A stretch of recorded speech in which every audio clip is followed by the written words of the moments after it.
একটি প্রশ্ন এসেছিল, বাংলাদেশ ও ভারতের মধ্যে অপরাধী প্রত্যর্পণ চুক্তি অনুযায়ী আমাদের একটি আইনি প্রক্রিয়া বা কোর্ট প্রসিডিউর অনুসরণ করতে হবে এবং ভারতের স্বরাষ্ট্র মন্ত্রণালয়ে একটি ওয়ারেন্ট পাঠাতে হবে। এই বিষয়ে কোনো অগ্রগতি আছে কিনা? প্রশ্নটির উত্তরে আমরা বলতে চাই যে সাবেক প্রধানমন্ত্রী শেখ হাসিনাকে ফিরিয়ে আনার জন্য এক্সট্রাডিশন ট্রিটির অধীনে সংশ্লিষ্ট মন্ত্রণালয় থেকে প্রাপ্ত চুক্তিতে উল্লেখিত প্রয়োজনীয় ডকুমেন্টস ও তথ্যাদি ভারত সরকারকে প্রেরণ করা হয়েছে। প্রয়োজনীয় ডকুমেন্ট আসলে আমরা কি পাঠিয়েছি?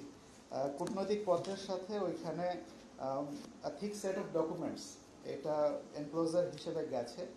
ওইটার মধ্যে কি কি জিনিস আছে এটা যারা পাঠিয়েছেন তারা ভালো বলতে পারবেন, কিন্তু আমি দেখেছি যে ওইটার সাথে অনেকগুলো কাগজপত্র গেছে। তো আমরা ধারণা করি যা যা কাগজ ওইখানে থাকা দরকার সবগুলা ওইখানে আছে এবং the complete package has been sent.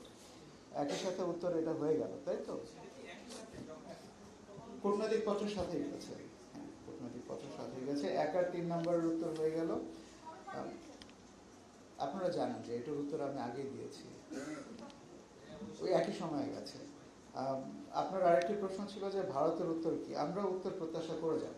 আপনারা জানেন যে এখন পর্যন্ত ভারতের পক্ষ থেকে আমরা কোনো উত্তর পাইনি, কিন্তু আমরা উত্তর প্রত্যাশা করেই যাব।